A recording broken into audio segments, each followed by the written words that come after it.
Well, for the last 3 weeks, I stood here and told you about either victories or close ball games for the Colorado Buffaloes. That cannot be said after this one. The Buffs get throttled by number 9 Stanford here at Folsom Field, 42-10. Along with Larry Zimmer, I'm Mark Johnson. Thanks for joining us here in our Buffs recap. That was 7-7 after the first quarter. You felt pretty good about it. And then what happened? Well, Colorado had a good drive after Stanford had a good drive, and yes, it was 7-7, and then the roof caved in. Stanford comes up with 21 points in the second quarter, and it was almost all over at that time. Although the Buffs did come back, they had a good drive with the opening kickoff of the third quarter. Drove down, but things bogged down. They should have gotten a touchdown there, but didn't. They got a field goal, and then Coach McIntyre gambled. You can't blame him. I mean, he does.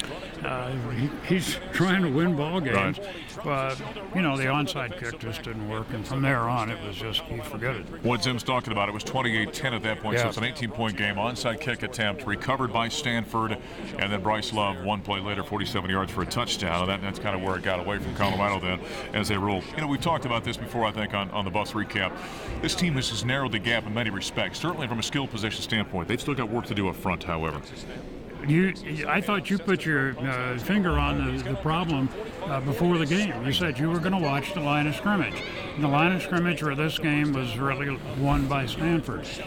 Both offensively and defensively, their front seven people are just much better than Colorado's, and they dominated the line of scrimmage. Colorado stayed with them in that first quarter, but the handwriting was on the wall in the second quarter. Christian McCaffrey, awful impressive. 147 rushing yards for Stanford. He's a Heisman Trophy candidate, of course, a Denver kid from Ballard Christian High School. Were you duly impressed? Oh, I was impressed, yeah. Crispin had another good ball game, although you had the feeling Colorado was taking care of him pretty well. He still has, 147 yards.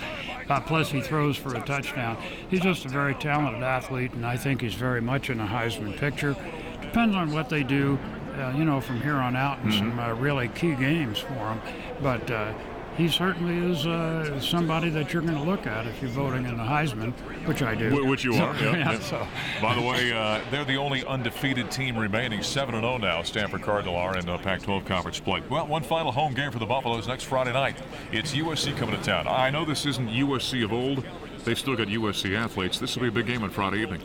They do, and they're ever since Helton took over as coach, I think he's cleaned up some things in that program. And so I look for a really good USC Trojan team to come in here.